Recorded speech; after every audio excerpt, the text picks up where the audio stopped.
Hey everyone, welcome back. In today's video, I'm going to show you a feature-rich dual-pane file manager that is completely free, and the app name is FreeCommander XE. It's very simple to download and install. What you have to do first, you have to open any of your favorite browser, and then here you can simply search for FreeCommander.exe download.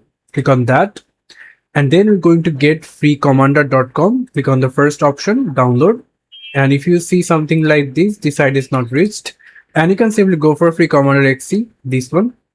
And from here, what you can do, you can simply scroll down a little bit. Now if you need a portable version, you can simply click on the download here options, click on the download, and you can simply see that the free download exe zip folder is downloaded. Here it is. You can now simply extract all, click on extract, and here it is.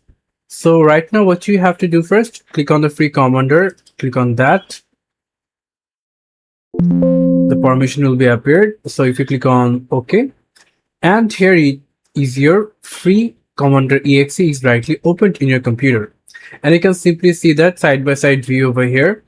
So yeah, this is how you can simply do that. Thank you so much for watching.